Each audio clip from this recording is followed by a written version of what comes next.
On a également 3 juniors chez les garçons. Et oui, la France, nation numéro 1 mondiale chez les élites hommes. Mais attention, vous allez voir tout d'abord les futures stars du BMX Racing qui sont au départ pour ces quarts de finale. On a une Française engagée dans ce premier quart de finale. Elle s'appelle Anaïs Garnier. Elle a 16 ans seulement. Elle porte le numéro 887. Elle vient de s'élancer au niveau de la porte numéro 7. Elle est bien partie, elle est à l'extérieur. Vous le verrez avec ses manches blanches et son maillot bleu. C'est Teya Rufus, l'Australienne ultra favorite à la victoire finale aujourd'hui, qui est partie devant et qui a elle dominé la saison de Coupe du Monde. C'est un peu plus compliqué derrière pour Anaïs Garnier, Pierre, qui a eu du mal à se sortir, à s'extirper de ce départ. Ouais, Anaïs Garnier qui est plutôt bien partie, mais qui s'est fait monter en haut du premier virage, et on voit Teya Rufus qui domine cette course, suivi de Lily Greenough, si je ne m'abuse. Effectivement, l'Australie, la Nouvelle-Zélande, avec également Betsy Pax pour la Grande-Bretagne et Joy Stipolsek pour la Suisse, qualifiée pour les demi-finales. Ça passe pas pour Anaïs Garnier, on l'a vu, et qui va terminer à la dernière place de ce hit des quarts de finale. Cette poule qui était très relevée pour la jeune Française et qui avait une position sur la grille de départ. Alors plus on est à l'extérieur, plus on est eh bien, on a la porte numéro 1 qui est à l'intérieur jusqu'à la porte numéro 8 qui est tout à l'extérieur. C'est très compliqué de partir de la porte numéro 8 parce qu'on se retrouve à l'extérieur du premier virage. C'est compliqué de couper. Certains adorent cette position, on le verra chez les élites notamment, mais ça reste quand même un peu plus compliqué peut-être à l'intérieur. Anaïs, partie de la porte la plus à l'extérieur, elle a eu du mal justement à prendre des places. Elle termine à la dernière position. Anaïs Garnier, ça reste une très jeune pilote, très prometteuse pour la suite de sa carrière, mais aujourd'hui ce sont les championnats du monde, Pierre, et le niveau est au plus haut. Le niveau est au plus haut, et surtout que dans cette catégorie junior, on a pas mal de juniors femmes qui ont perfé en Coupe du Monde U23, c'est-à-dire la catégorie au-dessus, comme Teya Rufus qui en a gagné 4 ce début de saison et qui a gagné le classement général de cette Coupe du Monde U23 en étant junior. Donc le niveau est quand même très très élevé. Et on retrouve sur ce nouveau quart de finale 2 Françaises au départ, Lola De Oliveira, Méline Videopti. Mea culpa, ne termine pas dernière Anaïs Garnier, c'est important de le signaler, mais elle termine bien à la 6e place de ce 8e de finale. Lola De Oliveira, 16 ans également, avec Méline Videlo. Lola De Oliveira avec le numéro 886, Méline Videlo 885. Lola qui se situe au couloir 3 et Méline juste à côté au couloir 4, les 2 Françaises qui sont juste à côté de l'autre. Elles vont partir au centre dans ce groupe de départ. Allez, c'est parti, deuxième quart de finale dans la catégorie femmes junior. Allez, un bon départ devant, on voit avec diagonale le numéro américaine 972, Alexis Alden qui prend les commandes et elle met déjà plusieurs mètres à ses adversaires. On a une Française en deuxième position, c'est Lola De Oliveira. Allez, il faut être dans les 4 premières pour passer en demi-finale de ces championnats du monde. Pour l'instant, nos 2 Françaises sont dans ces 4 premières places. Il faut confirmer derrière pour Méline Videlo. Ça va être compliqué pour elle de garder cette 4e place, mais attention, dernier virage. Allez, Méline, faut qu'elle serre là, faut qu'elle ne lâche pas, faut qu'elle fasse une grosse relance. Allez, Lola De Oliveira qui va se qualifier, elle, et Méline Videlo également. 2 Françaises en demi-finale, c'était pas évident avec 2 pilotes tricolores dans le même 8e de finale, enfin quart de finale plutôt, excusez-moi. Qualification en demi pour les 2. C'est du tout bon pour nos jeunes Françaises qui avancent encore dans le presque dernier carré de ces championnats. Nos 2 Français qui font tout de même un très bon départ, et l'américaine qui arrive complètement de l'extérieur et qui resserre tout le monde, qui met une diagonale comme on dit dans la butte de départ et qui resserre tout le monde d'un coup sec. Les Américains qui, on va dire, ont un profil un peu plus explosif, puissant, et qui resserrent souvent fort nos pilotes dans la butte. Après on le verra dans les catégories élites, on repère moins cette marque de fabrique. Mais ça reste toujours une énorme marque de fabrique des Américains. Allez, on reste dans la catégorie junior avec les garçons. Cette fois, Pierre, premier quart de finale. Là aussi, un Français au départ, Arthur Bretin-Monard, avec le numéro 972. Allez, Arthur, il est là avec son maillot bleu, les manches blanches pour l'équipe de France. Et Evan Oliveira également. Evan Oliveira, on n'a pas eu le temps de le présenter, mais il est parti très fort. Allez, Evan Oliveira en première place devant le Colombien Loris Jean-Moi pour la Belgique en 4e position. C'est Arthur Bretin-Monard. Pour l'instant, nos 2 Françaises sont aux 4 premières places. Allez les garçons, une chute devant. Une chute devant, ils vont aller se qualifier. Ils sont plus que 4, il n'y a plus qu'à rouler, à faire le job jusqu'à la ligne. Et ils l'ont compris. Et regardez, perdu une selle. Evan Oliveira, une selle qui a volé. Alors ça, c'est assez assez bizarre, un moment assez Qui a perdu sa particulier. selle, ça fait un peu peur.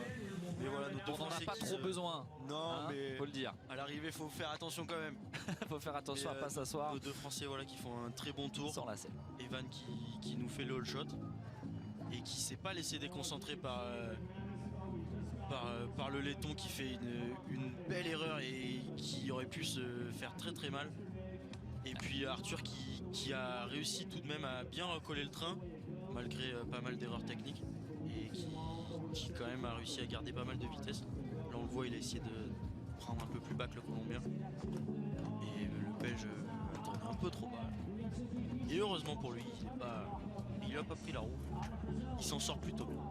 Ouais, super course pour nos jeunes Français. Evan Oliveira, vainqueur de ce quart de finale. Arthur Bretin-Monard qui termine en 3e position. Tous les deux sont qualifiés pour les demi-finales. Alors on avait 16 tricolores au stade de ces quarts de finale, toutes catégories confondues. On en a déjà 4 qualifiés pour les demi-finales et peut-être un 5e maintenant avec Zian Lemay. Zian Lemay qui part à la porte numéro 6 à l'extérieur, tout là-bas.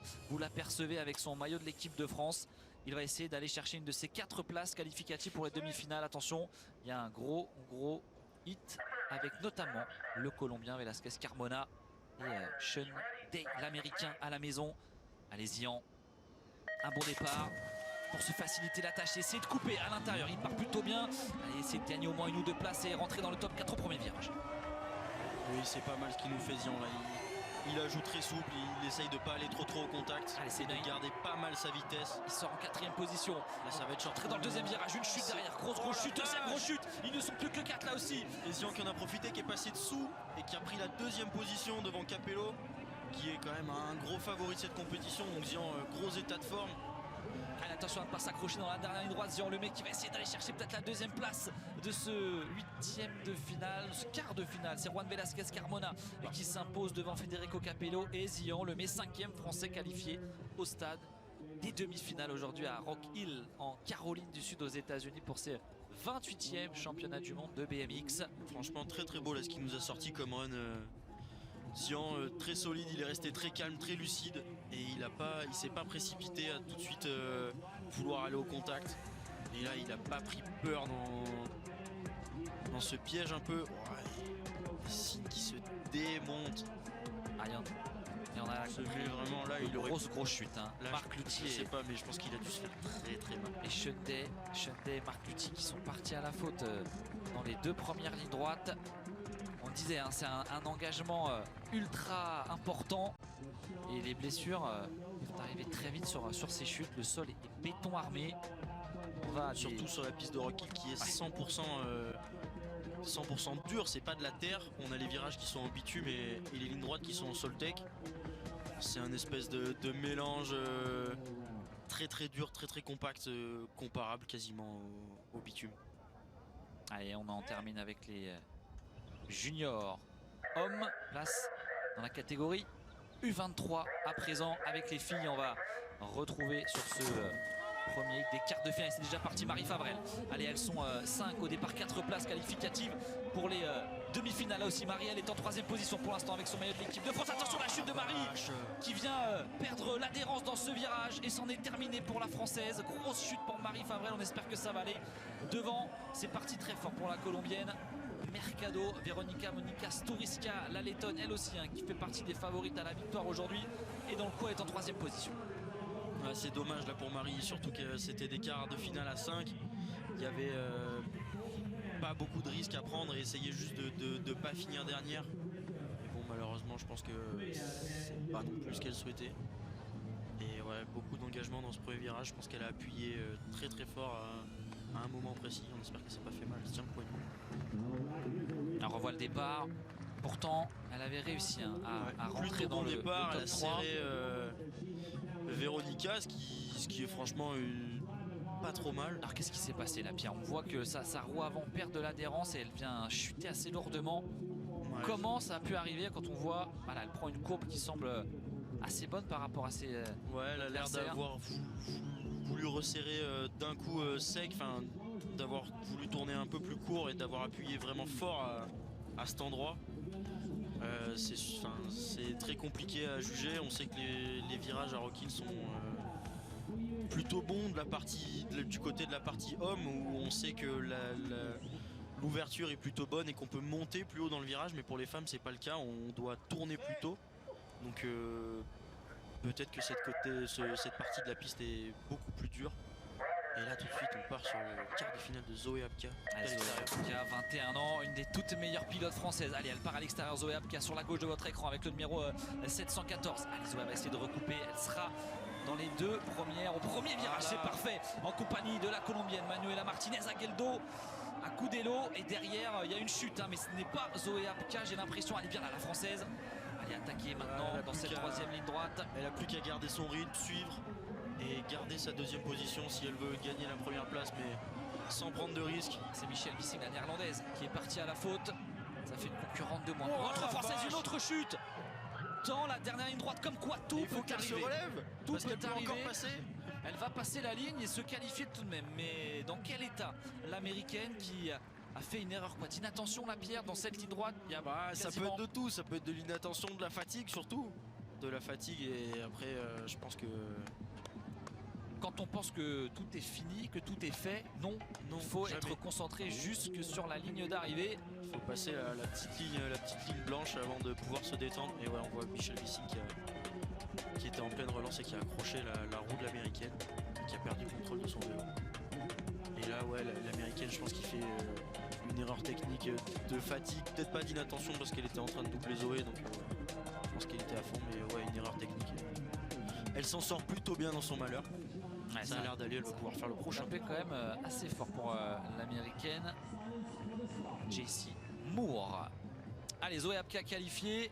On passe maintenant aux garçons, là aussi en moins de 23 ans. Et là, il y a du beau monde, hein. C'est là l'antichambre de la catégorie élite. Ces pilotes seront peut-être l'année prochaine ou dans les 2 ans qui viennent dans la catégorie reine. Et le premier quart de finale avec encore des Français au départ. Tanguy Rivoire au départ de ce quart de finale. Tanguy qui, je pense, va essayer de se faufiler. Et qui perd le contrôle de son vélo. Tanguy qui a complètement perdu le fil de la course. Ça va être effectivement, Pierre, très compliqué. Les 4 premiers qualifiés. On a les Néerlandais qui sont bien placés avec Caster Pipers notamment. Benalcázar Guerrero, le Colombien qui s'échappe devant. Attention à James Williams pour la Grande-Bretagne. Ça va se battre. Ils sont 5 pour 4 places qualificatives. Et Tanguy Rivoire qui est loin derrière.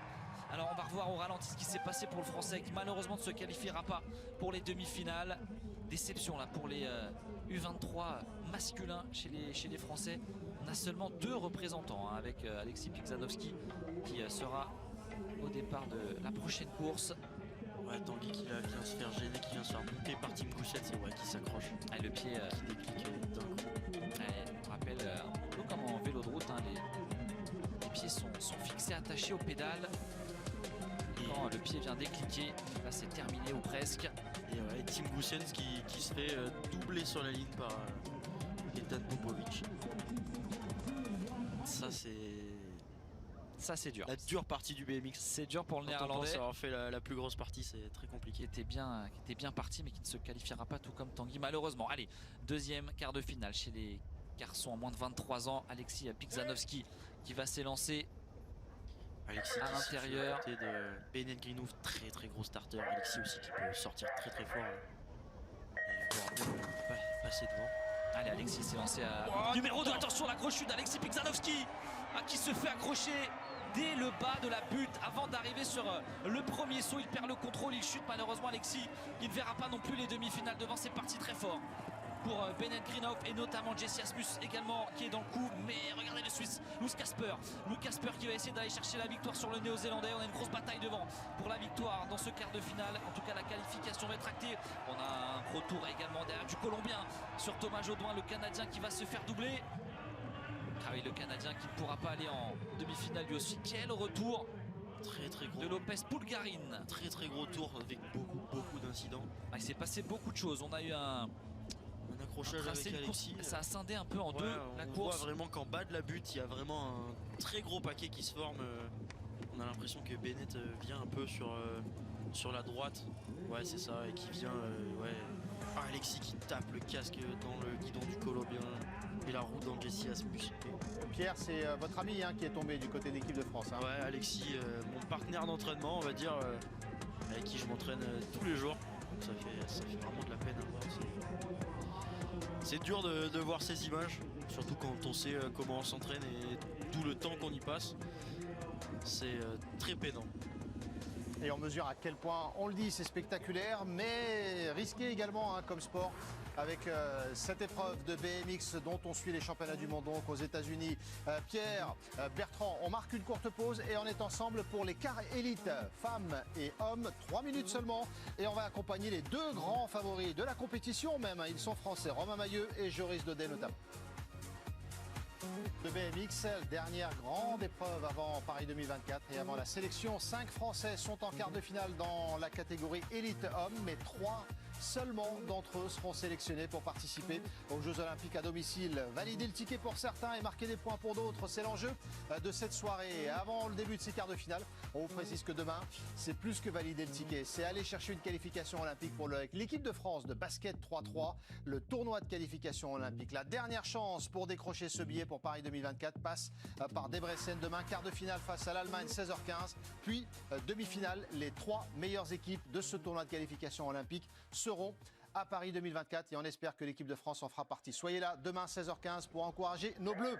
Bertrand Pucheux, Pierre Gess, les quarts de finale élite hommes et femmes et donc 5 Français qui vont y participer. Aidez-nous à y voir clair.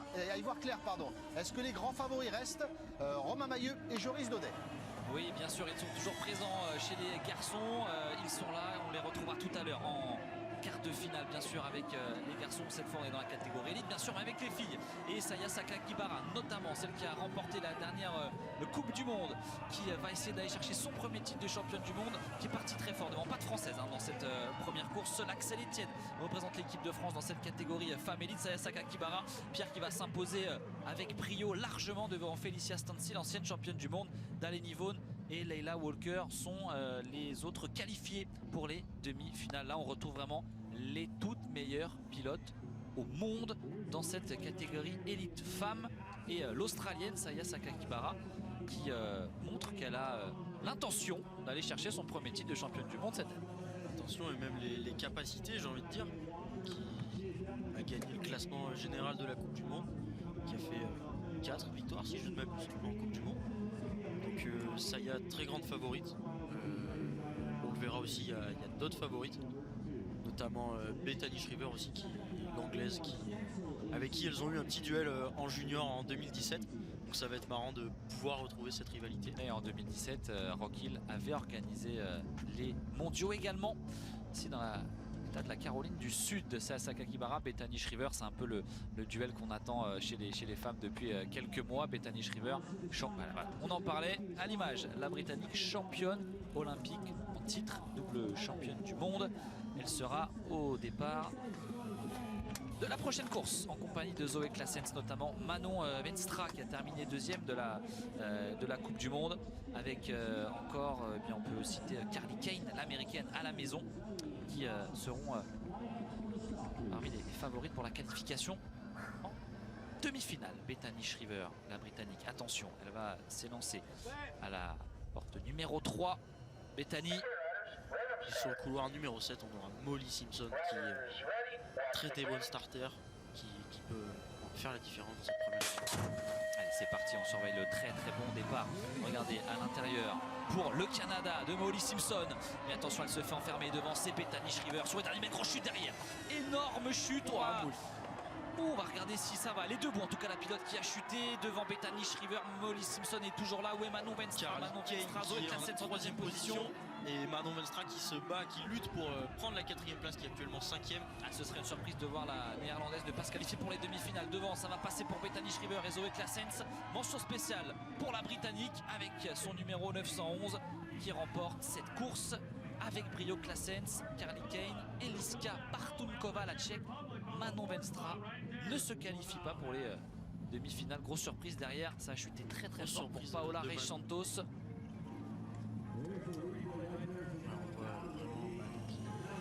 Qui vient là se faire serrer, qui évite quand même une chute. Elle a chuté, c'est le vélo qui est parti très fort devant, qui aurait pu faire d'autres dégâts, heureusement non. Ouais, qui a réévité une chute. Ouais, elle aurait pu tomber plusieurs fois dans ce tour quand même. Elle sort sur ses 2 roues. On aurait espéré qu'elle rentre en finale. Mais bon, ça laisse de la place aux jeunes. Et peut-être, on le verra, Bartunkova qui pourra peut-être se qualifier pour les Jeux Olympiques.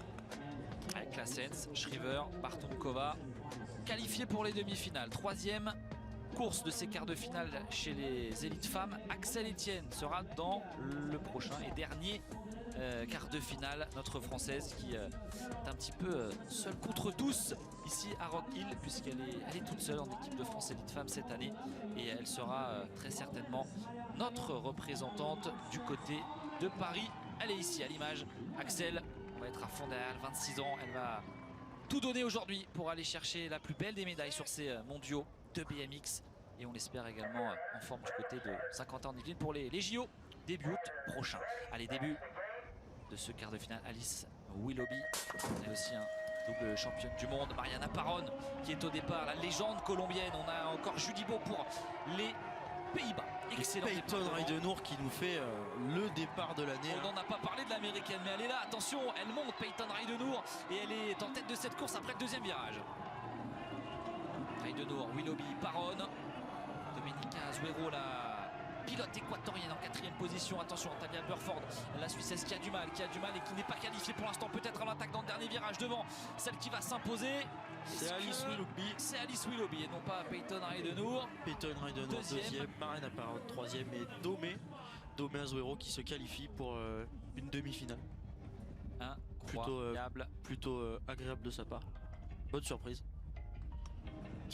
Quelle course, on avait du très lourd devant avec Mariana Parón, Alice Willoughby et Peyton Ridenour. Les américaines sont en forme aujourd'hui à Rock Hill, on l'a vu sur cette course. Et attention à Mariana Parón qui semble en forme également. Alors ce n'est plus la Mariana Parón dominante d'il y a quelques saisons, mais attention, tout de même attention à Mariana qui est on va dire très forte dans ce type de grand événement, les événements en jeu. Mariana qui sait toujours faire ses preuves et montrer son expérience, faire parler son expérience. Triple championne du monde Mariana Parón, double championne olympique et une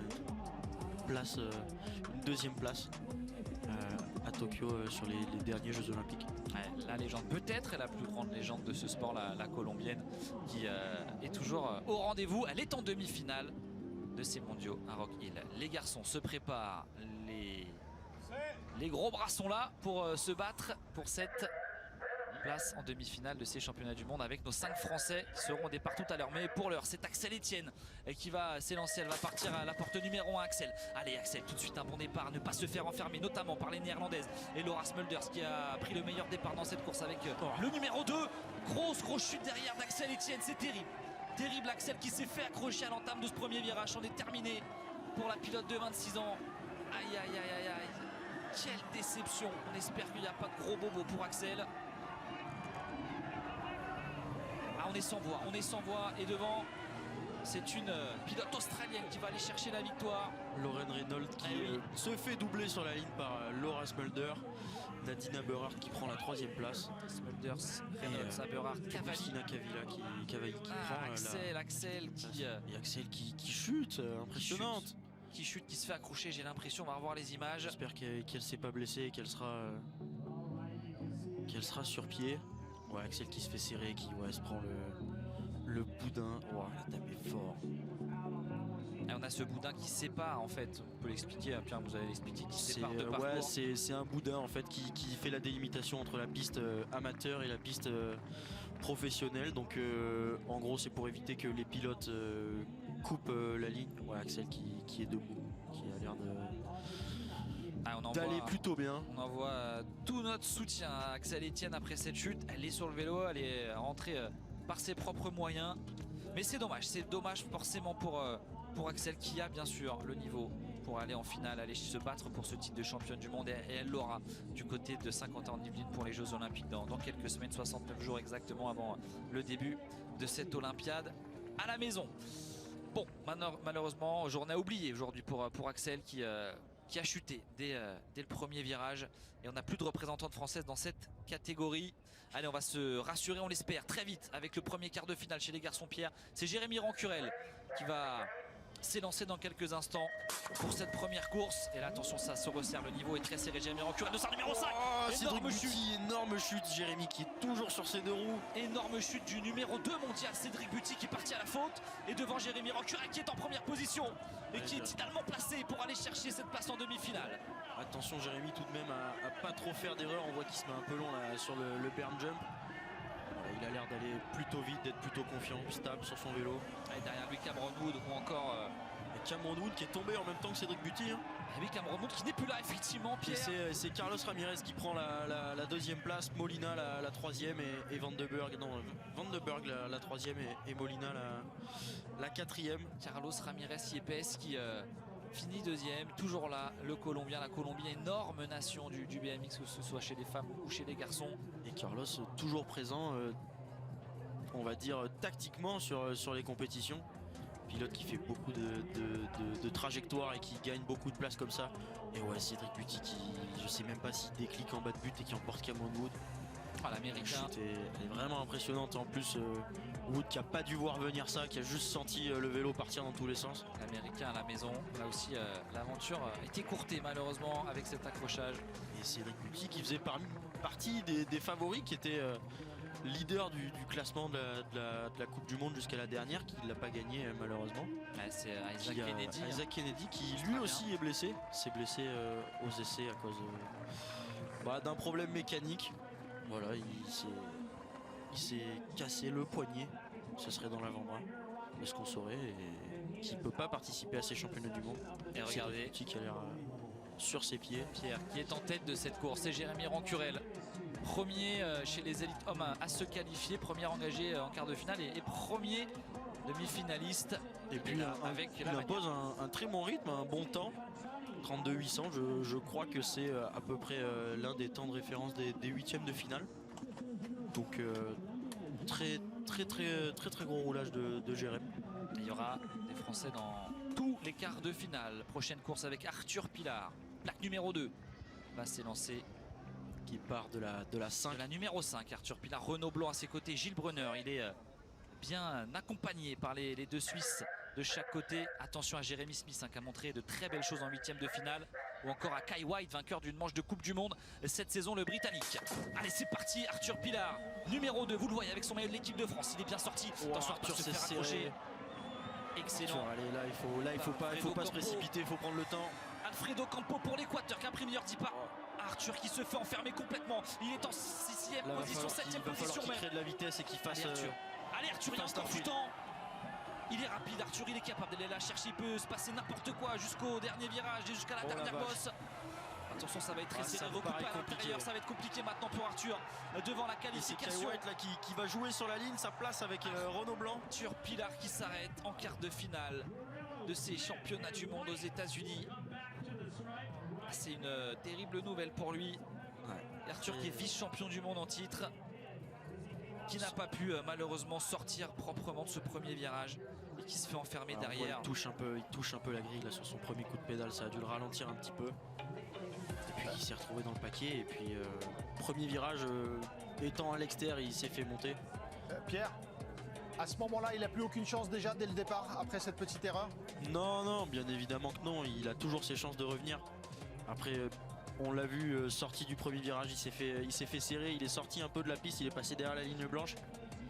Et très compliqué pour lui de revenir parce qu'il a dû arrêter de produire de la vitesse pour revenir sur la piste. Donc il s'est fait distancer et très compliqué de revenir dans ces situations-là. Après, se faire monter dans le premier virage et passer, c'est tout à fait faisable.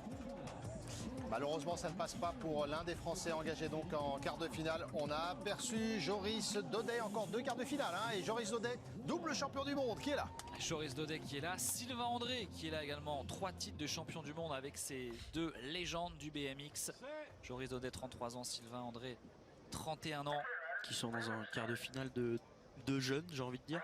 Ah oui, avec Joshua entourés McLean, de- l'Australien, Michael Payas pour la Nouvelle-Zélande. Ils sont à l'intérieur. Numéro 33, numéro 39, Joris Daudet à l'intérieur qui prend un excellent départ, bien suivi par Sylvain André. Allez messieurs, essayez de bien se placer tout de suite. Ah, il va enfermer tout le monde. Il va enfermer tout le monde. C'est magnifique ce qu'il a fait. Sylvain André, gros chute derrière. Nos deux Français sont devant aux deux premières places. Joris Daudet, Sylvain André pour l'instant qualifié en demi-finale. Il faut tenir jusqu'au bout. Il reste encore une ligne droite, un virage et une dernière ligne droite pour aller chercher la qualification. Voilà, c'est très impressionnant ce qu'ils nous font, on dirait presque du travail d'équipe. Exceptionnel. Regardez, André est deuxième. Et qui c'est qui s'impose? Qui C'est est-ce qui Joris. s'impose? C'est Joris Daudet. Exceptionnel à 33 ans. Quel niveau il affiche aujourd'hui après sa fracture de la clavicule du côté de l'Australie au mois de février dernier. Il est revenu encore plus fort et il s'impose sur ce quart de finale après Jérémy Rancurel. Joris Daudet, Sylvain André qualifié en demi-finale. Sylvain qui prend un peu de retard sur son départ, on dirait qu'il a eu un mauvais temps de réaction et là par contre qui fait une trajectoire complètement folle, qui vient remonter tout le monde et juste les bloquer et qui après prend la route Joris et le suit. Il a enfermé le japonais Asuma Nakai qui lui est venu percuter un autre pilote. Bertrand, Pierre, je vous ai entendu dire c'était presque une course d'équipe. Vous pouvez nous expliquer ça?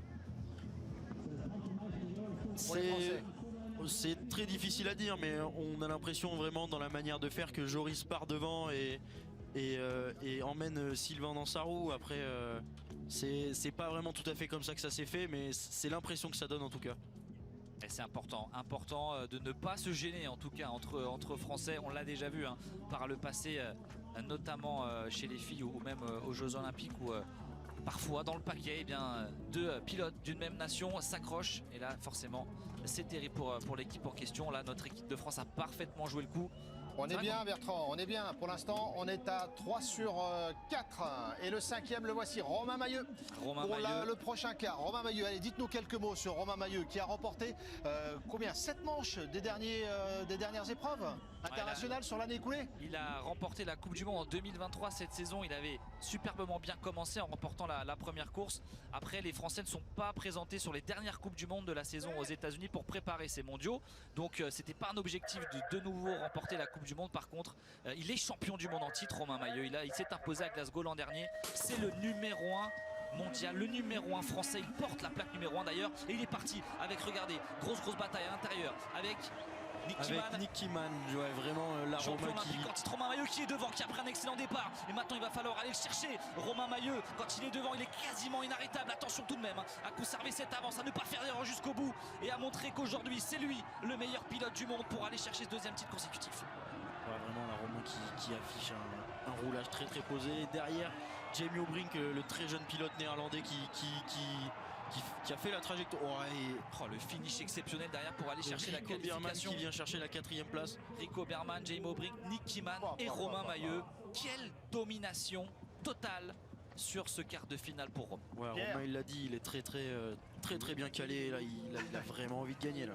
Pierre, j'y connais pas grand chose en BMX par rapport à vous, mais visuellement, ce qu'a fait Romain Mailleux là, ça avait l'air exceptionnel par rapport à d'autres courses et d'autres quarts même auxquels on a assisté, non? Ah ben là c'est du grand Mendes, j'ai envie de dire, c'est monstrueux ce qu'il a fait. Il a fait une démonstration de force face à Nick Kieman, tout simplement le champion olympique en titre. Il lui est passé devant en première ligne droite et il y est vraiment allé au forceps. C'est très impressionnant ce qu'il nous a fait là. Ça veut dire qu'il peut aller encore très loin et conserver son titre de champion du monde. On va marquer une courte pause et on est ensemble pour vivre les demi-finales donc. Les Français en force. Dernière grande épreuve avant Paris 2024. Des billets à valider, des points à chercher pour représenter l'équipe de France. Seuls 3 pilotes seront là pour représenter la France à Paris 2024. Allez, courte pause et on revient pour la suite de ce grand spectacle. On est aux États-Unis, à Rock Hill plus précisément en Caroline du Sud pour les championnats du monde de BMX. Des chances de médailles à Paris 2024 parce qu'on a des Français absolument époustouflants. 4 Français en demi-finale et parmi ces 4, seuls 3 représenteront la France et iront chercher une médaille, on l'espère, à Paris. Les demi-finales dans quelques instants dans la catégorie élite homme, mais on va commencer Bertrand et Pierre avec les demi-finales élite femmes. On en profite juste pour vous donner rendez-vous demain. Il y a un billet à aller chercher pour Paris 2024 pour l'équipe de France de basket 3-3. Tournoi de qualification olympique, la dernière chance, c'est à partir de 16h15 demain. France-Allemagne, quart de finale. Allez, les demi-finales élite femmes. Demi-finale, Junior d'abord, oui, femmes, oui. effectivement. Junior femmes, ça, et ensuite ce sera les élites. on aura les élites et les juniors également chez les garçons. Méline Videlo au départ de cette demi-finale. On aura Lola d'Oliveira dans la deuxième demi-finale. Alors, Méline Videlo qui est partie à la faute. Allez, attends, septième position. Il y a eu un accrochage au début, il y a eu un peu de confusion, mais Méline Videlo est pour l'instant assez loin. Lily Greenhoff devant et qui est en train d'aller chercher cette victoire. Théa Rufus également dans le coup. Théa Rufus, l'Australienne qui passe devant maintenant et qui est toujours aussi impressionnante après sa saison de Coupe du Monde en U23. Elle s'impose et elle se qualifie pour la finale en compagnie de la néo-zélandaise Greenhoff, Alina Beck en troisième position et Assen Tuffel, bolivienne, en quatrième position. Malheureusement, ça ne passera pas. Méline Videlo qui est remontée quand même en cinquième position, qui a fait une belle deuxième partie de course. Malheureusement, elle s'est fait gêner au départ et elle ne pourra pas défendre ses chances en finale pour ce titre de championne du monde junior. Là, cette chute de l'américaine. Elle a été très réactive pour éviter cette chute là, Méline. Elle a vraiment fait un bon boulot pour essayer de remonter derrière, pour essayer de rattraper une quatrième place. Et on voit Lily Greenhoff qui a, on va dire, un peu maîtrisé le lion Théa Rufus et qui lui a pris la première place pendant une bonne partie de course, ce qui n'a pas dû lui arriver depuis un bon petit moment. Donc Lily Greenhoff quand même à surveiller.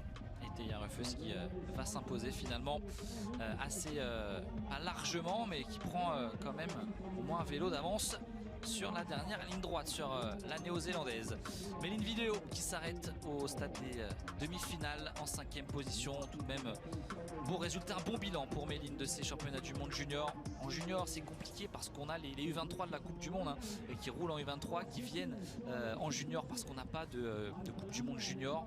Donc ça resserre le niveau. Il y a des athlètes qui sont un petit peu plus expérimentés du côté de cette catégorie junior. Deuxième demi-finale, Lola de Oliveira qui va s'élancer à la porte numéro 4 avec la plaque numéro 886.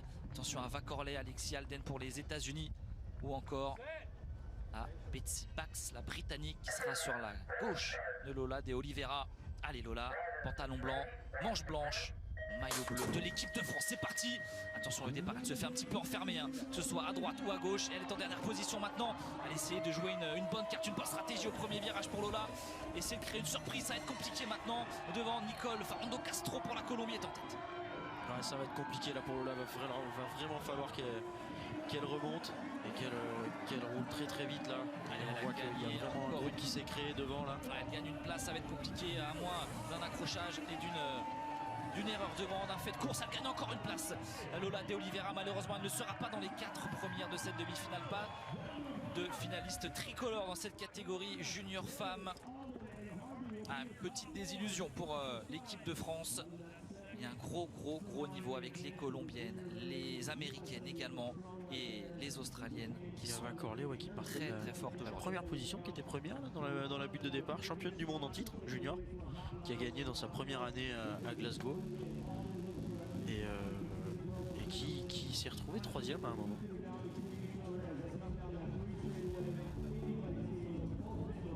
Donc très impressionnant de la part de la Colombienne, très belle remontée qu'elle nous a fait.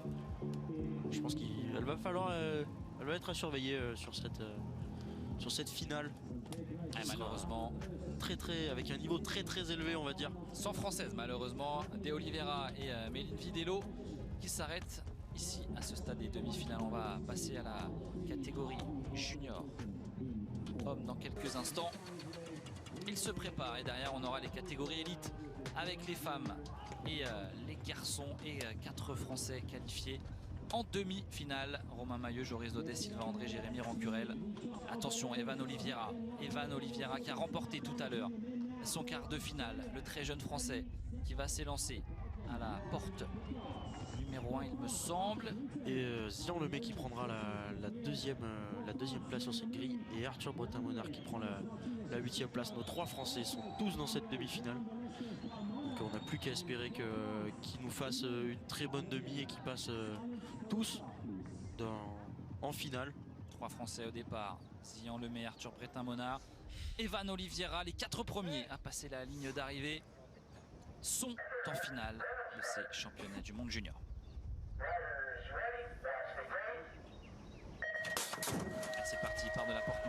Arthur Bretin-Monard, il sort bien, il va essayer d'enfermer tout le monde. Il va essayer de recouper au premier virage. C'est passé, ça part très fort également pour Evan Oliveira. Oh, attention, gros chute, un Français. Les Français sont là, ils ne sont pas tombés, heureusement. Chute. Evan Oliveira qui se fait serrer sur cette deuxième ligne, qui passe quand même le saut du virage. Et là, il va falloir qu'il reprenne beaucoup de vitesse pour ne pas se faire attaquer par le Hollandais. Attention, si on le met, il est toujours à la 4e place. Oh, attention, ça va pour toucher. Evan Oliveira. Oh non, c'est Arthur Bretin-Monard maintenant qui est dans les 4 premiers. Chute pour Evan Oliveira qui était en 3e position. Cri de joie, vous l'entendez, pour Arthur Bretin-Monard qui sur le fil prend la 4e place qualificative. Zian Lemay termine 3e, lui aussi est en finale de ces championnats du monde. Et là, on a une petite inquiétude pour Zian Lemay qui se relève heureusement, mais qui se fait accrocher dans ce dernier virage. C'est terrible. Qui est tombé dans ce virage. Ouais, l'Australie, on va dire, a essayé de tout tenter, le virage de la dernière chance. Et là, on voit Zian qui a fait une très belle trajectoire dans ce premier virage. C'est Yorki Picard, le Belge, qui se fait éjecter. Ouais, on voit là Ivan qui perd beaucoup de vitesse dans cette réception. Et là, ouais, qui se fait remonter. L'Australien qui va tenter sa chance. Et personne ne veut lâcher, on va dire, dans ces moments-là. Donc, ils sont allés jusqu'au contact. Et puis...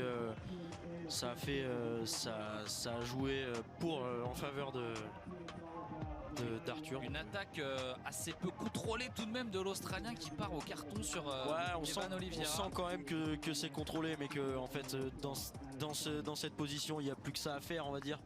Il était quand même assez loin pour gagner de la vitesse en dernière ligne et le doubler à la régulière. Donc à ce moment-là, on va dire la seule technique c'est le contact. Et malheureusement, souvent aucun des deux n'a voulu lâcher. Le contact signifie chute par la suite quand on est à ce stade. Et avec très souvent, surtout dans ce virage, on voit qu'il arrive beaucoup plus large et il lui passe vraiment en dessous et qu'ils ont vraiment pas le même angle. Tombent vraiment pas du tout pareil et qui vont vraiment s'entrer dedans, quoi. Ah ouais, il est victime de cet accrochage, Evan Oliveira, mais Zian Lemay et Arthur Bretin-Monard qualifiés pour la finale de ces championnats du monde à Rock Hill. Première excellente nouvelle pour notre équipe de France. Allez, place aux élites femmes maintenant. U23 femmes. Demi-finale. Avec Zoé Apka qui partira. U23 femmes, effectivement. La 8e place, si j'ai bien vu. Merci Pierre. Avec Zoé qui a une très grosse première ligne et qui peut... si elle part très bien, faire le job et pourquoi pas se retrouver dans une bonne position au bout de première. Elle porte numéro 5 pour Zoé Apka. Allez, c'est parti. Zoé Apka qui signe le meilleur départ. Maintenant, attention, retour derrière des autres pilotes de cette demi-finale. Jessie Moore en tête, Sabine Kozarkova. Zoé Apka, attention à ne pas se faire enfermer. Attention, elle se retrouve en 6e position, 7e position maintenant pour Zoé. Il faut aller chercher une des 4 premières places. C'est l'objectif pour être en finale aujourd'hui devant. C'est parti très fort, Emilie Hutt qui est en tête devant la Belge Valérie Vossen. Ça va passer pour ces deux-là. Et malheureusement, elle est trop loin, Zoé Apka. Zoé qui a lâché, qui a abandonné, qui a baissé les bras, qui s'est rendu compte que malheureusement ça va être très compliqué. Ce rêve d'arriver en finale des championnats du monde s'arrête là pour Zoé Apka. Terrible aussi, elle n'a pas pu défendre ses chances. Elle avait fait un super bon départ et on voit qu'en fait ce premier virage, un peu à la manière d'Arthur, on voit qu'elle s'est faite monter là un peu et qu'après il y a eu beaucoup de concours de circonstances, beaucoup d'erreurs dans cette deuxième ligne et elle s'est faite gêner, elle a dû freiner. Vraiment un gros écart, on va dire un espèce de groupe qui s'est formé devant et très dur à rejoindre. Arriver à garder cette vitesse accumulée après cette première ligne droite, Zoé Apka. Et devant qualification et sourire pour Emilie Hutt, Valérie Vossen, Lissy Van Schindel, mission risquée, et Sabina Kozarkova, la Tchèque, qui donc sont les 4 premières qualifiées pour la finale. Zoé Apka 8e, demi-finale sur les championnats du monde. Elle ambitionnait un petit peu mieux aujourd'hui, Zoé, mais tout de même super performance pour Zoé qu'on retrouvera sur les futures Coupes du Monde l'année prochaine. Allez, deuxième demi-finale dans cette catégorie.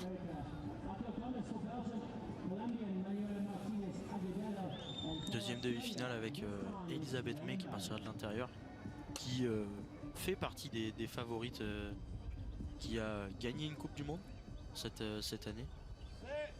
Et à la 3, Mackenzie Gard qui aussi a gagné une Coupe du Monde. Veronika Sturiska, deuxième de la Coupe du Monde en 2023. Et championne du monde junior en 2023 aussi. Bellamé en troisième position après ce premier départ. Attention, elle est partie très forte. Hein. Regardez Sturiska à l'extérieur qui va couper tout le monde au premier virage. Mais celle qui va prendre la tête, elle représente la Colombie. Charine Nicole, Fayad Mercado. Derrière, c'est un peu plus compliqué. Hein. On sent que les 4 devant qui s'échappent. Le retour peut-être de l'américaine Mackenzie Gear pour prendre cette 4e place qualificative. Ou pourquoi pas, hein. Brianna Winter également pour les États-Unis. On sent que le public américain va C'est très serré dans le dernier virage. Mackenzie qui fait une très belle trajectoire et qui prend la place de Daiko Gomers et Elisabeth May qui vraiment va chercher aussi sa finale et qui en est très contente. Mercado qui termine deuxième derrière Veronika Sturiska, Bellamé et Mackenzie Gear. Les 4 dernières qualifiées pour la finale. Et Veronika qui est très présente sur ce championnat du monde, qu'on n'a pas trop vu sur cette première partie de saison et qui ce week-end se révèle très très fort. Très impressionnant de sa part. Et Elisabeth May qui arrache sa place. Et ouais, avec un dernier virage très très condensé, 5 pilotes dans un espèce de mouchoir de poche. Personne par terre. Super course pour terminer cette catégorie, en tout cas les demi-finales de cette catégorie. En 23 chez les femmes place aux élites maintenant. Alors appel à Axel Etienne qui a chuté en quart de finale malheureusement. C'était la seule représentante tricolore chez les élites féminines, mais chez les garçons 4 chances encore de victoire. Avec Romain Mailleux, Joris Daudet, Jérémy Rancurel et Sylvain André. On aura 3 Français sur première demi-finale. 3 Français pour 4 places qualificatives pour la finale. Attention, stratégiquement, ça peut être compliqué de ne pas se gêner pour nos tricolores, mais on va pas s'en plaindre d'avoir autant de représentants de l'équipe de France en demi-finale des championnats du monde aux États-Unis à Rock Hill. Et puis l'année dernière, c'est pas comme si ça nous avait pas souri. L'année dernière, on s'est retrouvé avec 5 Français en finale. Et un triplé. 1, 2, 3. Mailleux, Pilar, Daudet. Et puis historique. 5 et 7 pour Jérémy Rancurel et Léo Garoyan. Donc vraiment une finale historique. Alors pas de française au départ, mais que des grands noms. Alice Willoughby, 2 fois championne du monde. Saya Sakakibara, allez on va dire en ce moment la numéro 1 mondiale, la pilote la plus rapide au monde. Ou encore Laura Smulders, ancienne championne du monde également. Allez, excellent départ à la porte numéro 1. Regardez avec son maillot de l'équipe australienne. C'est bien sûr Saya Sakakibara, mais c'est Alice Willoughby qui a pris le meilleur départ.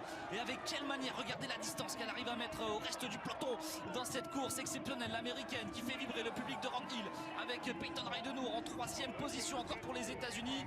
Et derrière, il me semble que c'est Laura Smulders en 4e position qui va essayer d'aller chercher sa place en finale de ces championnats du monde. Et Saya qui remonte sur la ligne, qui vient montrer à Alice que ça se laissera pas faire. Un petit 10e entre Willoughby, je pense aussi l'Australienne. Gagner sa place, choisir sa place en première pour pouvoir ne pas se faire serrer en finale. Et sur le finish, c'est Dalely Vaughan et non Peyton Reidenour qui prend cette place qualificative pour la finale. Willoughby et Dalely qui a fait un très très bon départ, c'est elle qui coupe la cellule en bas de but. Donc pilote très très puissante et qui est tout de même devant Laura Smulders. Et Laura qui rentre en finale de ces championnats du monde. C'est très très agréable de la voir à ce niveau là. Et puis j'ai envie de dire c'est le niveau où elle doit être de toute façon. Donc on va avoir une finale très très chargée, même si on n'a toujours pas vu la deuxième demi-finale. Ouais, encore 4 tickets à prendre pour cette finale élite femmes. On aura bien sûr Bethany Shriver, Mariana Parron, Lorraine Reynolds, Felicia Stencil, Zoe Claessens au départ de cette deuxième demi-finale. On n'oublie pas Domenica Azuero pour l'Équateur ou encore Carly Kane pour les États-Unis et Leila Walker, la néo-zélandaise. Mariana Parron ici à l'image, triple championne du monde, double championne olympique et triple médaille olympique. Felicia Stencil, championne du monde 2022. C'était à Nantes, à la maison, on s'en souvient, l'américaine. Victoire, on peut dire surprise, on ne l'attendait pas forcément, mais elle faisait toujours partie des top pilotes. Mais ouais, Felicia Stencil qui a réussi à aller chercher ce titre de championne du monde exceptionnel. C'est un peu, on va dire, le BMX tout peut arriver. Tout peut arriver jusqu'à cette ligne d'arrivée. Surtout sur des courses d'un jour comme ça, des championnats du monde ou des Jeux Pierre. Olympiques. Oui. Alors, juste pour vous dire qu'après cette demi-finale, place donc aux demi-finales Elite Homme avec nos 4 Français qui sont engagés. Allez, début de cette deuxième demi-finale, c'est parti. Regardez le départ excellent encore une fois avec son numéro Félicia 65 Zoé Claessens. qui vient mettre je sais pas comment, mais un coup de coude dans Mariana Parón et Claessens dans Sil Reynolds. Parón, attention la chute de Mariana Parón. La légende colombienne qui part à la faute dans cette demi-finale. Zoé Claessens, Félicia Santil devant. On retrouve Carly Kane et Azuero pour l'Équateur. Grosse surprise dans cette deuxième demi-finale chez les filles. Lauren Reynolds n'est pas qualifiée. Bethany Shriver, elle n'est pas là non plus. Bethany Shriver, attention, elle commet des erreurs. Elle ne sera pas en finale, elle part à la faute même. Victoire de Zoé Claessens.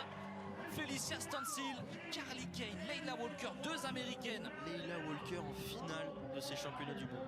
Incroyable scénario chez les femmes élites pour cette deuxième demi-finale. Très jeune, ça doit être 2004, 2005, sa première année en élite. Et Bethany Shriver qui s'est mis quand même un sacré vol.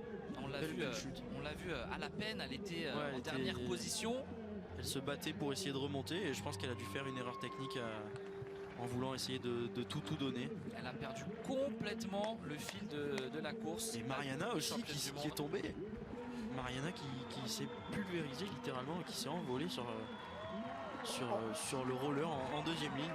Pierre et Bertrand, on reviendra sur les nombreuses chutes depuis le début de ces championnats du monde quand même sur cette piste de Rock Hill aux États-Unis, mais ça veut dire méfiance absolue pour les Français, même s'ils ont fait des performances remarquables depuis le début de ces championnats du monde. Demi-finale à suivre avec beaucoup d'intérêt et d'appréhension parce qu'on a l'impression que tout est possible sur ces championnats du monde. Ouais, on en a eu la preuve encore une fois chez les femmes avec cette demi-finale. On va revoir les images au ralenti. Le moindre accrochage, la moindre erreur, on peut être parfaitement dans sa course et un autre pilote peut venir chambouler vos plans. On peut le voir ici, hein, elle s'accroche, Mariana Parón, avec l'équatorienne. Littéralement sur la piste. Elle se relève tout de suite, heureusement. Pas de gros bobos normalement pour Mariana Parón et Bethany Shriver dans la difficulté tout au long de la course, qui a tout tenté jusqu'au dernier virage, à la dernière ligne droite, pour malheureusement se sortir de ce tracé de Rock Hill. On ne le verra pas sur ces images-là, mais elle a chuté lourdement. Bertrand, Pierre, petite question, qu'est-ce qu'on a le droit de faire et de ne pas faire sur cette piste par rapport à ses adversaires? Justement, parce que ça frotte, mais jusqu'où? On en parlait hors antenne tout à l'heure avec Pierre et je lui posais un peu aussi la question quelle limite on peut avoir, et c'est vrai que tu vas nous le répéter, Pierre, mais c'est très compliqué de classer des mouvements, des gestes dangereux. C'est très compliqué de juger ça, et généralement tous les actes un peu dangereux sont punis par la force des choses, c'est-à-dire que deux pilotes qui tombent, qui s'accrochent dans un virage. Il faut que ce soit extrêmement flagrant. Oui, voilà, en fait c'est très rare qu'on se retrouve avec un pilote qui fasse une trajectoire très dangereuse et qui soit pas puni par la suite. Allez Pierre, Bertrand, c'est l'heure de vérité pour nos Français pour cette demi-finale. Allez, première demi-finale. Joris Daudet, Jérémy Rancurel, Romain Maillot, nos 3 Français à l'intérieur. Les maillots bleu, blanc, rouge sont là. Allez messieurs, excellent départ encore une fois de Romain Maillot qui est devant, premier virage, suivi de Joris Daudet. Jérémy Rancurel et qui va prendre la deuxième place. Il a chuté Jérémy Rancurel. On perd Jérémy Rancurel et on a notre Français Romain Maillot et qui s'est fait prendre également dans cet accrochage. Joris Daudet est en tête par contre devant Rico Berman avec Mauricio Vergara en 3e position, Kaiwad 4e. Mais ça va être un bilan plus que mitigé pour notre équipe de France, même si Joris Daudet s'envole vers la finale des championnats du monde aux États-Unis. Super performance de Joris qui prend la victoire dans cette demi-finale devant Berman, mais il regarde derrière lui et il ne voit pas ses coéquipiers, ses frères d'armes. Romain Maillot qui partait peut-être comme le plus grand favori à sa propre succession se fait prendre dans la chute avec Jérémy Rancurel. Il y a un accrochage, on va revoir ce qui s'est passé. Dites-nous ce qui s'est passé, Bertrand. Pierre, Romain Maillot, champion du monde en titre, qui est éliminé dans cette demi-finale. Est-ce que vous avez pu voir en direct ce qui s'est passé? C'est très compliqué, j'ai pas bien vu exactement. Mais ouais, on voit Romain qui vraiment essaye de prendre la première place à Joris, et je sais pas si c'est Joris qui vient vraiment le monter dans le virage. Allez, revoyons ça. Regardez, excellent départ de Romain Maillot, c'est sa spécialité, il part devant. Et là on voit Joris qui va essayer de passer en dessous et ouais, qui vraiment le monte, là elle le touche et vraiment le fait sortir de la piste. Et là ouais, qui va passer dans l'herbe. Et ouais, derrière Jérémy qui s'accroche avec Ryan Tougas, le Canadien. Alors, Et, est-ce que ça, on considère que c'est une erreur ou pas? Est-ce qu'on était à la limite par rapport à ce que vous nous expliquiez tout à l'heure? Parce que là, clairement, Romain Mailleux, il est dégagé. Là, oui, clairement, Romain Mailleux est sorti, mais le geste de Joris n'est pas dangereux. Il est certes très engagé envers son adversaire et qui est aussi, on va dire, son coéquipier, mais rien de très grave, on va dire. C'est pas dangereux en soi comme mouvement, donc on peut pas le punir. Joris Daudet, confirmation, est donc qualifié pour la finale. Un Français en finale, ce sera Joris Daudet. Mais revoyons les ralentis de cette première demi-finale avec donc Romain Mailleux, victime de cette première demi-finale. On disait tout est possible et malheureusement, c'était en défaveur de Romain Mailleux, champion du monde en titre et qui passe à la trappe en demi-finale. Et on parle bien sûr beaucoup de l'équipe de France, hein, mais ça reste un sport individuel, mon cher Pierre Gess. Et quand deux Français sont à la lutte dans un virage comme celui-ci, eh bien, il en faut un qui passe. Le deuxième se fait sortir Romain Mailleux malheureusement parce que Joris Daudet est arrivé le plus rapidement à la sortie de ce virage. Il n'y avait qu'une seule place pour deux pilotes. C'est Joris qui la prend. Romain se fait sortir. C'est assez terrible parce qu'on aurait voulu voir tous nos Français en finale. Malheureusement, ça reste du sport individuel. Qui s'accroche lui par contre avec un autre adversaire qui prend la roue arrière de Rico Biermann. Alors, je pense qu'il a été un peu surpris de sa trajectoire qui a tourné un peu plus court, Rico Biermann. Et là on va voir la roue avant de Jérémy Rancurel qui touche celle de Rico. Ouais, voilà. Et là qui perd le contrôle complètement. Pierre, pardon de revenir à Romain Mailleux, Bertrand également. C'est la dernière grande compétition avant Paris 2024, avant la sélection pour Paris 2024. Seuls 3 Français représenteront la discipline à Paris. Est-ce que pour Romain Mailleux, c'est embêtant ce qui vient de se passer? C'est quoi les critères qu'on peut rappeler peut-être à nos téléspectateurs? Est-ce qu'il y avait un critère de résultat obligatoire sur ces championnats du monde pour être sélectionné? On va dire que aujourd'hui la place de Romain et de Joris sont plus ou moins stables. On sait que tous les deux on est quasiment sûr qu'ils vont aller aux Jeux Olympiques suite à leurs résultats en Coupe du Monde qui sont très très satisfaisants, réguliers. Ils ont gagné tous les deux des Coupes du Monde cette année, donc vraiment c'est les deux pilotes qui, on pense, vont aller aux Jeux Olympiques sûrement. Et après la troisième place qui est à disputer aujourd'hui sur ce championnat du monde, c'est celle du troisième pilote. Donc là en l'occurrence c'était entre Jérémy Rancurel et Sylvain André dans la demi-finale suivante. Donc on verra le résultat de Sylvain. Mais on sait que la troisième place se joue plus ou moins aujourd'hui sur le championnat du monde. Et merci pour ces éclaircissements, Pierre. Ça veut dire que la prochaine demi-finale, on l'attend avec énormément d'impatience, avec donc encore un Français et peut-être un billet à aller chercher pour Paris 2024. On marque une courte pause, moins de 3 minutes, et on est ensemble pour l'autre demi-finale Elite Homme, avec un Français encore. Et encore une fois, importantissime demi-finale, vous l'avez dit, pour Paris 2024. Pour la sensation, le BMX, on est aux États-Unis pour les championnats du monde, dernier grand événement avant Paris 2024, et il faut aller chercher son billet pour les Jeux Olympiques à domicile pour Sylvain André. Il est en demi-finale, on vous le rappelle, sport à sensation, il en a eu malheureusement avec l'élimination de Romain Mailleux, le champion du monde en titre dans l'autre demi-finale. Joris Daudet s'est qualifié. Joris Daudet, Romain Mailleux, c'était les deux grands favoris de ces championnats du monde. Allez, Sylvain André, vous nous l'avez expliqué, Pierre, il joue sa qualification olympique en très grande partie sur cette demi-finale. Qui je pense, s'il rentre en finale, pourra peut-être décrocher sa place pour les Jeux Olympiques. Ouais, 3 places seulement, Bertrand, on le rappelle. 3 places seulement, il n'y aura rien d'officiel après ces mondiaux, mais il partira avec un ballottage extrêmement favorable, Sylvain André, avec Romain Mailleux et Joris Daudet. Joris Daudet qui est pour l'instant le premier Français qualifié. On espère qu'il y en aura un deuxième avec Sylvain dans quelques instants. Sylvain qui a déjà été champion du monde, c'était en 2018, lui qui collectionne les médailles mondiales, également vainqueur de la Coupe du Monde en 2022. Il connaît ses grands moments, il en a l'habitude, il s'élance à la porte numéro 1 avec la plaque numéro 39 sur la droite de votre écran. Attention parce que sur cette même ligne on retrouve Nick Kiman, le double champion du monde et champion olympique en titre. Carlos Ramirez Yepes pour la Colombie. On n'oublie pas Jeremy Smith à la maison, l'américain. Allez Sylvain, premier départ de cette demi-finale. La place pour la dernière course à la finale de ces mondiaux. Attention, il y a une chute, Sylvain André n'est pas dedans. Qui nous fait une trajectoire monstrueuse. Exceptionnel, il est en deuxième position. Regardez l'avance qu'il a sur le reste du plateau. Les 4 premiers se qualifient en finale et Sylvain André pour l'instant extrêmement bien placé. Coller la roue d'Alfredo Campo qui va, je pense, essayer de gagner cette première place sur cette demi-finale.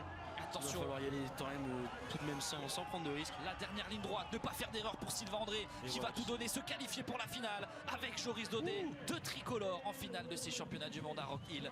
Nick Kiman 3e et Alberto Ramirez Yepes 4e et dernier qualifié pour la finale. Superbe partition de Sylvain André qui a survécu à l'enfer du Sylvain premier André virage. qui fait, on va dire, un peu le même type de course depuis le début du week-end, qui part un peu, j'ai pas envie de dire en retrait, mais qui part pas forcément premier et qui dans ce premier virage est à l'intérieur et fait une superbe trajectoire.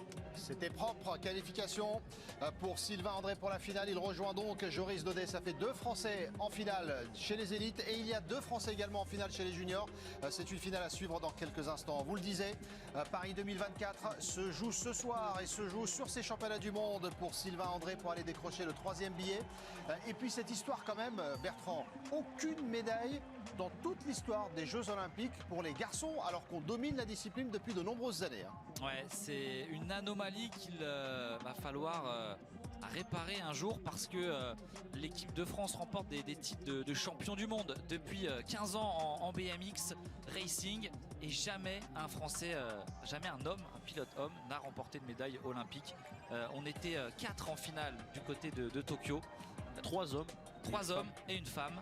Aucune médaille non plus. Anne-Caroline Chausson chez les femmes a été titrée en BMX, la médaille d'or, mais chez les garçons jamais, alors qu'on est assez impressionnant et hallucinant en Coupe du Monde et en Championnat du Monde.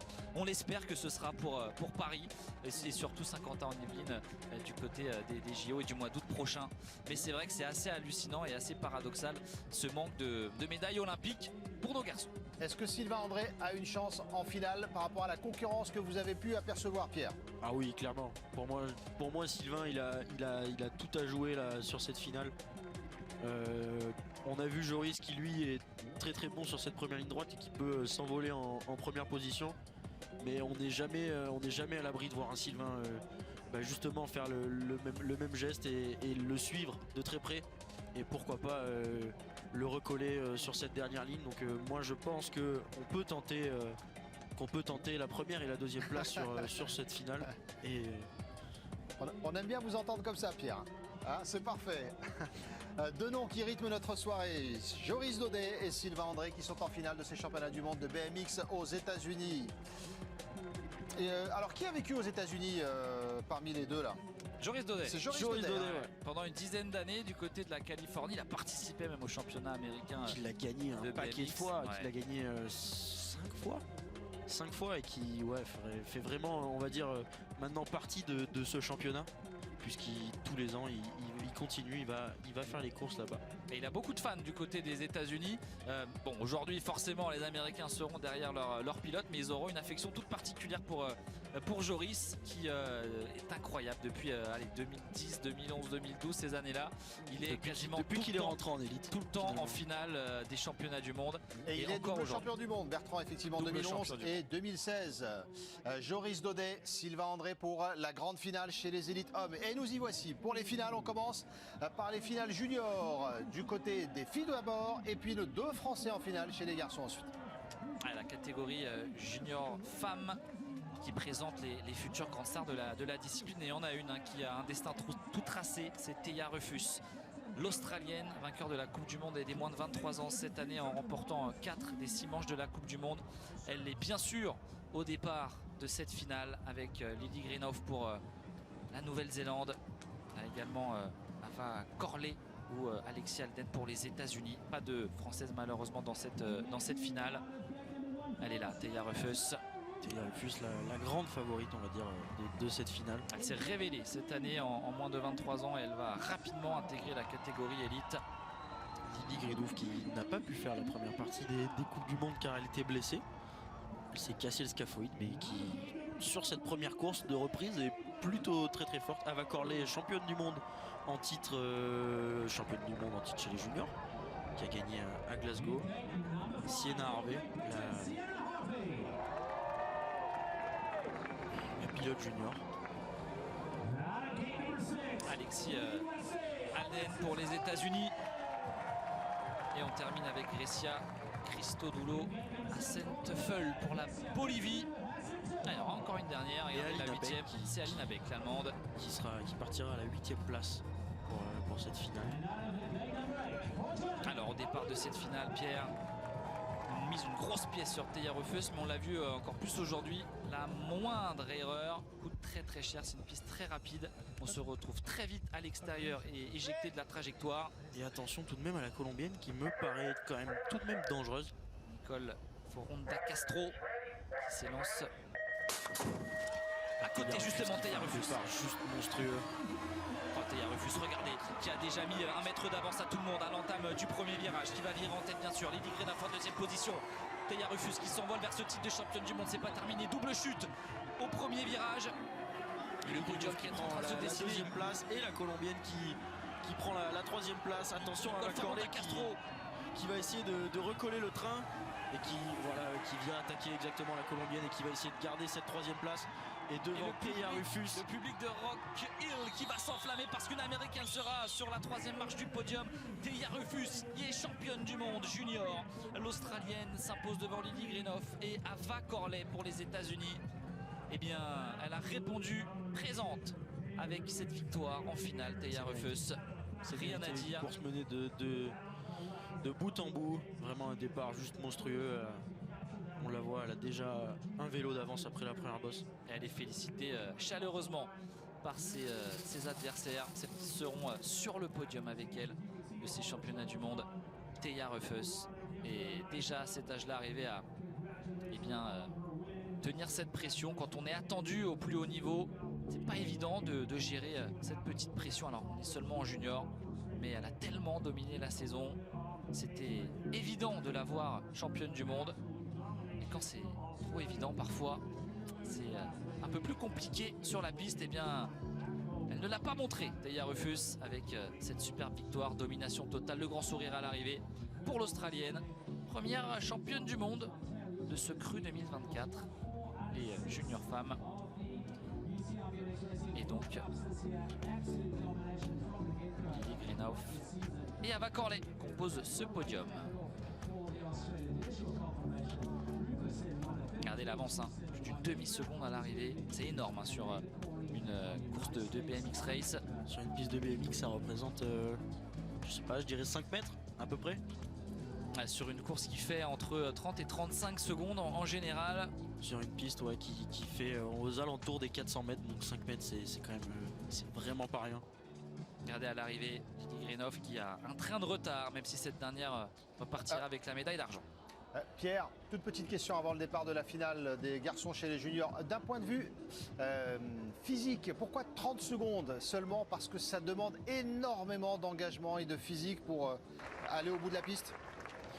Oui, c'est un effort qui est très brut, très condensé. On doit gérer à la fois beaucoup de puissance et de cardio. Donc c'est un effort qui est vraiment très particulier qu'on retrouve dans très peu de sports et qui fait vraiment monter le cœur très vite. Et j'ai envie de dire au-dessus de ces 30 secondes, on n'est pas vraiment habitué, mais quand on arrive sur des pistes qui font 37 secondes, on voit beaucoup d'erreurs qui se passent en dernière ligne et il se met à pleuvoir des chutes, on va dire, beaucoup de pilotes qui tombent. Donc on va dire 32-33 secondes, c'est la moyenne des pistes aujourd'hui sur le format but à 8. Et c'est ce qu'on a l'habitude de croiser. Merci beaucoup Pierre. Allez, 2 Français engagés dans cette finale junior. Un titre de champion du monde à aller chercher maintenant. Zian Lemay avec le numéro 898 et Arthur Bretin-Monard, lui aussi présent dans cette finale junior homme. Et il y a du beau monde là aussi, hein, Juan Velasquez Carmona pour la Colombie ici à l'image. Joshua Jolie pour l'Australie. L'Australie qui est en train de prendre le contrôle de ce monde du BMX Race. Nos Français sont là bien sûr pour garder leur place de numéro en classement des nations chez les hommes. En tout cas, Zian Lemay est là pour assurer aussi l'avenir de cette discipline. Et là, c'est aussi rassurant pour toute cette équipe de France, c'est qu'on a des excellents pilotes en élite qui arrivent en fin de carrière, clairement, quand on a plus de 30 ans. Sylvain André ou encore Joris Dodek qui reste au plus haut niveau. Mais derrière, la relève est assurée. Zian Lemay, on l'a vu au départ. Attention à lui également pour la Belgique. Nils Apermont Et on va apercevoir Arthur Bretin-Monard dans quelques instants. Les Argentins, ils sont deux. Hein. Pierre avec Federico Capello et Valentino Vallejo. 2 Argentins, 2 Français. On va dire c'est à peu près le reflet de ce qui se passe aujourd'hui dans le niveau de la relève. On a vraiment une très grosse croissance du BMX en Argentine, notamment le champion du monde junior, le dernier qui est argentin. Allez, Arthur Bretin-Monard, porte numéro 6. Zian Lemay Qui fait à la porte. très bon départ. Numéro 3, excellent départ. Zian Lemay, Arthur Bretin-Monard, il est un petit peu plus derrière Arthur. Attention à ne pas se faire enfermer, il va couper à Et l'intérieur. l'Australien qui passe dessous dans le premier virage et qui prend cette première place, qui va l'arracher. Attention la chute, la chute derrière. Il me semble que c'est Arthur. Et c'est Arthur pas qui est fini parti à pour l'avant. Zian, c'est Et pas sur le fini. ventre des positions qui va chuter. Avec le Belge, énorme chute derrière. Il ne reste plus que 2 pilotes devant. Il y a une 3e place à aller chercher.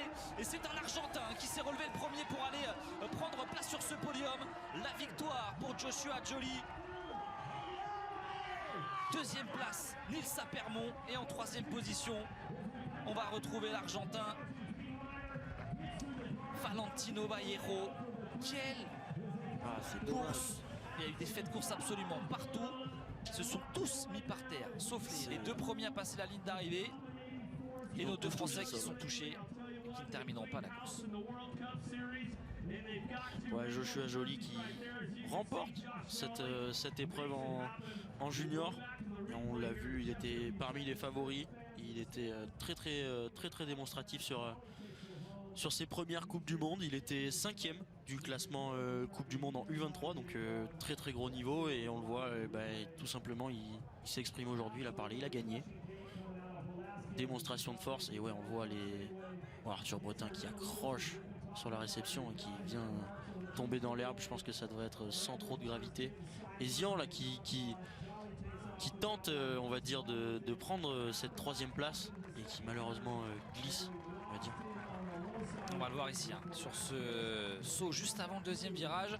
Zian Lemay qui part à la faute, qui voit dans sa chute tomber d'autres pilotes à côté de lui. Zian Lemay qui va terminer 4e tout de même. Alors là, on ne le voit pas sur ces images parce qu'il a mis beaucoup plus de temps à arriver. Mais il s'est relevé, il a pu passer la ligne d'arrivée et il est tout de même 4e de ces championnats du monde junior. Bertrand, Joshua Joly vainqueur dans cette catégorie. Oui. champion du monde donc dans la catégorie junior. Pour ceux qui nous rejoindraient, qui seraient de passage, vous faites bien de vous arrêter. On est aux États-Unis pour les championnats du monde de BMX, discipline extrêmement spectaculaire, discipline olympique. La finale femme dans quelques instants et ensuite ce sera la finale homme avec 2 Français qui sont engagés, Joris Daudet et Sylvain André. Joris Daudet, double champion du monde déjà. A priori pour lui, Paris 2024, c'est bien parti. Pour Sylvain André, c'est un billet à aller chercher pour marquer des points, marquer les esprits et obtenir l'une des 3 places dans la délégation française pour Paris 2024. C'est ce qui nous attend pour la suite de la soirée. Pour l'instant, la finale femme. Allez, la finale femme chez les élites. Et on va retrouver les Américaines en nombre. 4 Américaines sur cette finale élite femme. Alice Willoughby, Felicia Stansfield, Dalleny Vaughan et Carly Kane. Alors, on a 2 championnes du monde. Hein. Alice Willoughby part 2 fois, Felicia Stansfield 1 fois championne du monde, mais Dalleny Vaughan et Carly Kane, invitées surprise de cette finale chez les femmes. On n'oublie pas Saya Sakakibara, Zoé Claessens, qui ont toutes les 2 remporté des Coupes du Monde cette saison. Et Leila Walker, la néo-zélandaise, qui elle est arrivée un petit peu de nulle part, mais qui est bien qualifiée parce qu'on a une 2e demi-finale avec beaucoup de surprises. Bethany 4 américaines dans cette Shriver, finale. oui, 4 4 américaines, Pierre. C'est une belle moisson qui s'annonce pour les États-Unis dans cette finale. Il y aura au moins un podium, je pense. En tout cas, on leur souhaite. Mais vraiment, Alice qui impose vraiment son niveau aujourd'hui et qui franchement peut vraiment rivaliser avec Saya sur cette première ligne et même sur cette piste. Parce qu'on l'a vu, elle va très vite et elle arrive à tenir la distance sur Saya. Donc je pense que la finale peut se jouer sur ces 2 femmes. Et pourquoi pas une surprise.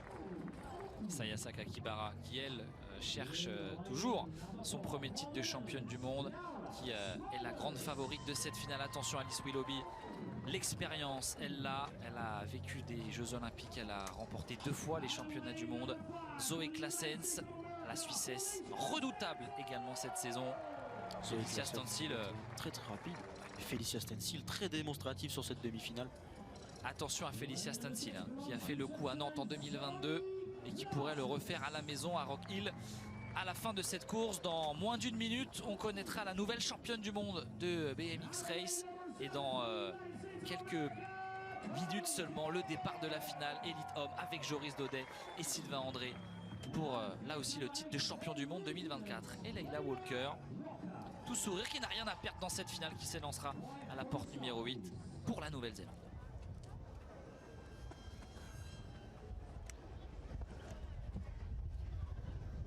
On range les sourires, concentration maximale pour les 8 finalistes chez les élites femmes.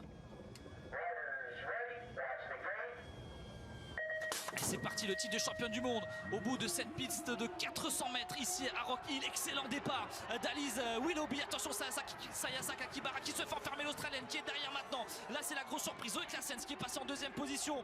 Quel départ d'Alice Willoughby qui remonte très fort là, sur Alice Willoughby qui a son coup à jouer. Elle va essayer de porter une attaque. Attention à Felicia Stansel. Dallé Niveau en troisième position. C'est Dallé Niveau qui va peut-être signer ce podium. Alice Willoughby qui a vraiment bien parti sous les pour remporter ce nouveau titre. Public américain. Alice Willoughby pour un troisième titre de championne du monde. Exceptionnelle, l'américaine à la maison qui remporte ce championnat du monde devant Zoe Claessens et Dallé Niveau. Incroyable, vraiment très dominatrice, j'ai envie de dire, Alice. Incroyable. Grosse surprise par contre hein, pour Sayaka Kibara qui craque complètement dès le départ. On l'a senti légèrement derrière. Ouais, c'était qui tout double. Elle était entre deux américaines, donc là fallait absolument sortir si elle voulait pas se faire serrer. Et malheureusement, ce ne sera pas pour cette année pour l'Australienne. Alors en BMX Race, on a des championnats du monde tous les ans. Donc ça permet de remettre en jeu ce titre assez rapidement. Mais quand on est la grande favorite, parfois on peut passer à côté de la finale. Ça a été le cas malheureusement pour Sayaka Kibara qui termine 8e et dernière de cette finale Élite Femme. Mais quelle performance d'Alice Willoughby. Bertrand, Pierre, Alice Willoughby qui s'impose à domicile. C'est l'occasion peut-être d'expliquer ce que représente le BMX aux États-Unis pour Alice Willoughby. Qu'est-ce que ça va changer pour elle, ce titre de championne du monde à domicile, l'impact de la discipline là-bas? On va dire que les États-Unis, le BMX, on va dire c'est une discipline qui est quand même qui arrive de là-bas déjà. C'est une discipline qui est quand même, on va dire, bien développée là-bas. Après, troisième titre de championne du monde, on va dire qu'elle a soit son règne de pilote de haut niveau, de finaliste de championnat du monde. C'est des vedettes chez elle ou pas? J'en ai pas la moindre idée. 22h25 Pierre, et vous me dites merci pour la question. Je pense qu'Alice a on peut demander à Bertrand sinon. On peut demander à Bertrand. Non mais ce sont pas des énormes stars comme les grands sports américains qu'on peut connaître bien sûr. Évidemment. Mais ce sont des athlètes, en tout cas que ce soit chez les filles ou chez les garçons. Les filles ont autant de comment dire, de fame, j'allais dire, de célébrité que les garçons en tant qu'athlète. C'est pas un sport qui est considéré en dessous chez les filles. On peut le voir justement en termes de spectacle. Ça se rapproche absolument entre les deux catégories. Ça reste aussi spectaculaire chez les filles que chez les garçons. Et les filles sont extrêmement mises en valeur chez les américaines notamment. Sont des filles qui vivent largement de leur métier. Et cette image, elle est belle. La joie dans le clan américain avec le titre de championne du monde pour Alice Willoughby. Et on espère que cette joie, elle sera aussi belle dans le clan français dans quelques instants. Moins de 3 minutes. Et on est ensemble pour la grande finale Élite Homme avec donc Joris Daudet, Sylvain André, nos deux Français en finale.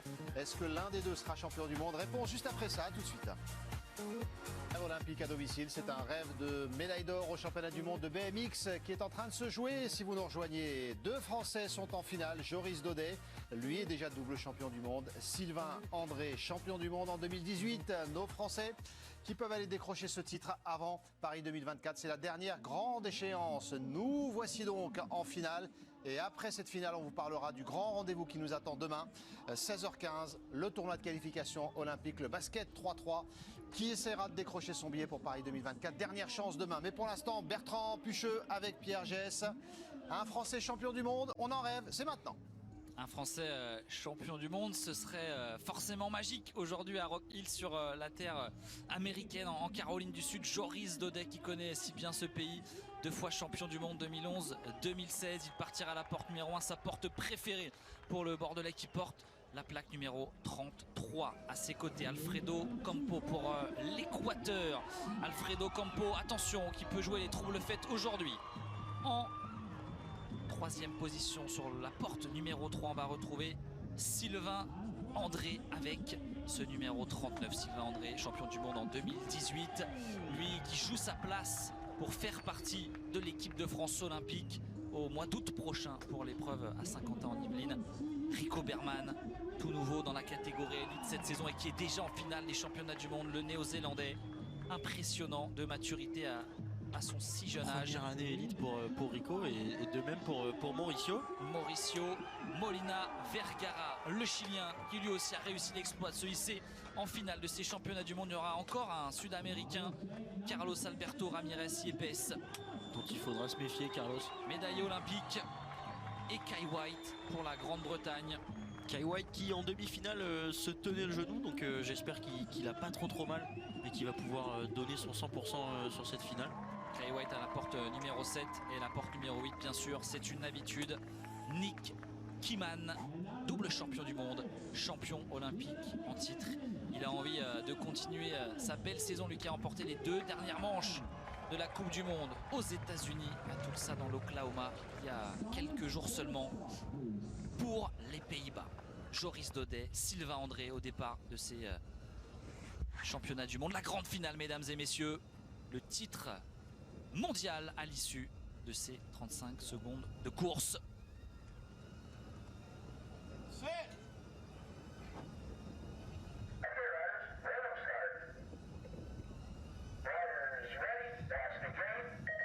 Allez, c'est parti, finale des championnats du monde à Rock Hill aux États-Unis. Excellent départ de Joris Daudet à la porte numéro 1. Attention à l'Équatorien, ne pas se faire en faire. Nick Kiman qui coupe tout le monde et qui passe en tête.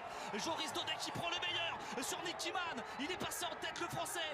Allez chercher ce 3e titre de champion du monde. Où est Sylvain André? Il est un peu plus loin dans le paquet, ce n'est pas terminé. Il reste encore 2 lignes droites et un virage. Il a toujours la chance de pouvoir aller chercher cette 3e place. Là pour l'instant c'est Carlos et Sylvain là, non, Joris qui s'envole pour Joris cette première Daudet, place. la finale, la dernière ligne droite. Et Sylvain qui va chercher la 3e place sur Carlos. 3e place peut-être pour Sylvain André, mais Joris Daudet, 3 fois champion du monde. Sylvain André sur le podium également.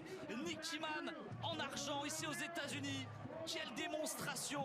Joris Daudet, mesdames et messieurs, à 33 ans et triple champion du monde de BMX. Monsieur BMX. À 69 jours des Jeux Olympiques. Joris, 33 ans, champion du monde de BMX. 3e fois c'est incroyable. Incroyable, Joris Daudet qui a même lui à l'arrivée, il n'y croyait pas. dominé tout le monde. Il avait tout le monde dans le rétroviseur jusqu'au bout. Il est dans un état de lévitation totale. Il y a moins de 3 mois, il se fracturait la clavicule en Australie sur une manche de Coupe du Monde. Aujourd'hui, il est champion du monde pour la 3e fois. Et à tout ça, à 69 jours de Paris 2024. Champion du monde, Joris Daudet, pour la 3e fois. Et c'est bien de rappeler les dates, Bertrand et Pierre. 2011, 2016. 2024 maintenant. 2024 maintenant, c'est vous dire l'énorme attente, la très longue attente pour Joris Daudet pour de nouveau goûter à ce bonheur d'être champion du monde. La force de cette image, c'est avec ces dates peut-être 2011, 2016 et 8 ans après, Joris Daudet est de nouveau champion du monde. Tout ça à 69 jours de Paris 2024. Énorme performance.